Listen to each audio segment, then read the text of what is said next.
Commissioner, thank you very much for joining us on Euronews. You are the man of the hour in Strasbourg. Some would say you just saved the car industries. Others would argue that you just killed the Green Deal by scrapping this ban on the combustion engine cars. Which one is it? Let's face it, neither is true. What we're doing here is we do seek to help this hugely important industry not just to survive but also thrive on European soil going forward. That is one. Secondly, this is going to be absolutely climate neutral. The only thing we're doing is we're introducing a provision that allows companies to continue to sell, for example, hybrids or plug-ins and compensate the emissions with green steel. That's a win also for climate. So you argue there is too much drama around this question because you've seen it. The response from some groups has been, this is a commission that is now erratic and it's killing the Green Deal.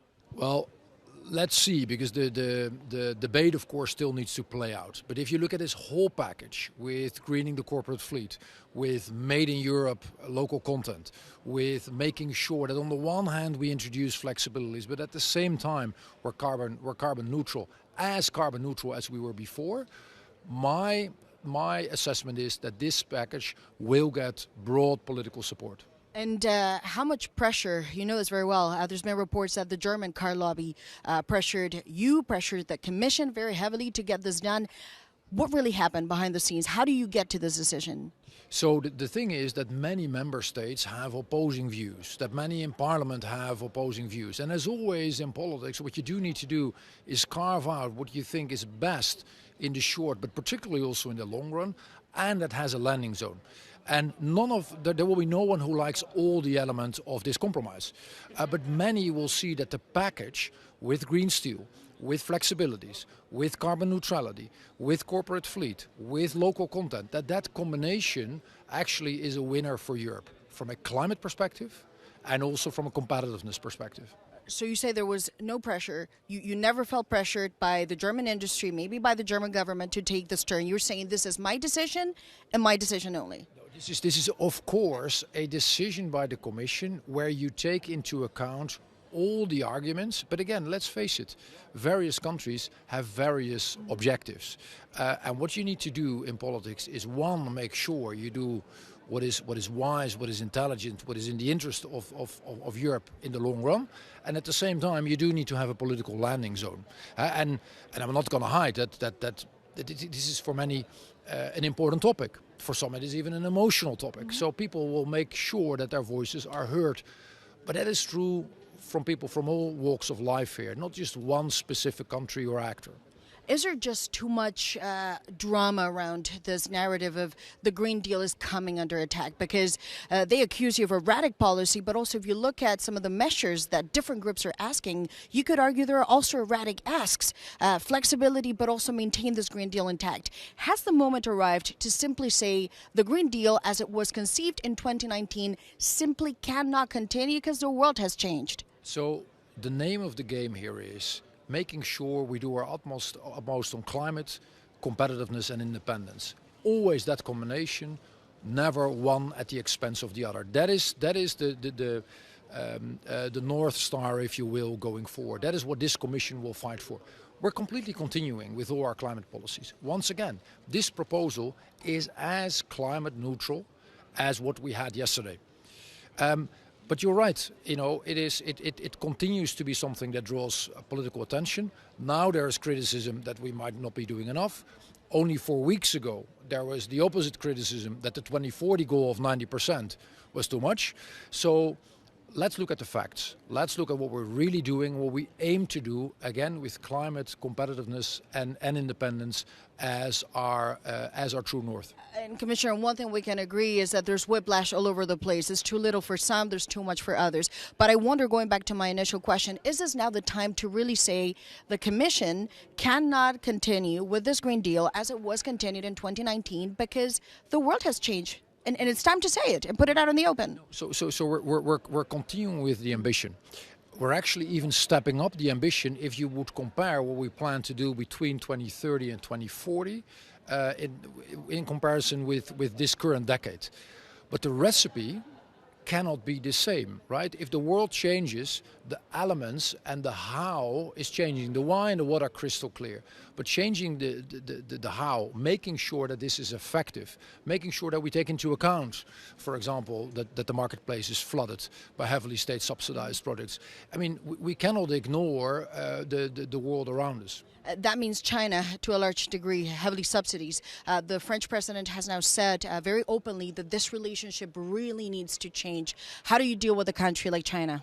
Well, that is, and I think the French president is exactly right. The best example is maybe not even cars, but the solar panel industry.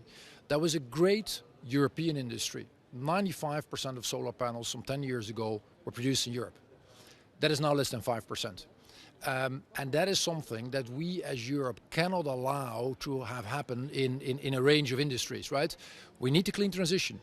We also need competitiveness. We also need our independence. And that combination is what this Commission is all about. The imbalances with China, however, the numbers speak for themselves, is not getting better. So how do you deal with this country now going forward? You need to get a much more assertive policy when it comes to the trade tools that you can apply. How do you deal with a country like China? Well, that is exactly what the dialogue in Europe, but also with China, should be all about, right? That we're open to trade. We're in favor of competition. But it needs to be fair competition. It needs to be fair trade. And if we cannot have that, then we will change our recipe. And that's exactly the conversation we're in. So what's that recipe looks like? You say if it's not working, then we're going to change it. What's that look like? I mean, you know the examples, and you know that the Commission, for example, in the domain of cars, have already taken steps in the past. I'm not going to elaborate on what we might do and all the what-ifs that are there. But what is crystal clear and what it is that Europe can and should expect from others is, on the one hand, competition. Competition is good for you and me as consumers. It gives us better products against lower prices. But it needs to be fair. It needs to be under the same conditionalities as we are asking from our European companies. And to move now to a global scale, perhaps you went to COP. Obviously, the mood felt very differently. Big delegations from the United States, China, and India, to some extent, decided to skip the meeting. What needs to change also in this global dynamic? Because it is clear now that this is not a priority for the United States, but also it's also clear that Europe cannot pay, or maybe should not even, pay for everything. Indeed, and will not, right? We do more than our fair share on European soil, but also abroad. If you look at how much we are investing also in climate action abroad, that is second to none. And rightly so. But that needs to be, with solidarity, you also need to have reciprocity. You cannot just, assume that Europe will always save the day. So that has consequences for the recipe of the COP. That is something where we're inviting also the new COP presidency to look into. And in general, we do need to make sure that not just we step up, but others do their fair share as well. So where's the value for money and who are the others? So, just look at the emissions. Europe is responsible for less than 6% of global emissions. That means that 94% of global emissions are taking place outside of the European Union. China roughly responsible for 30%.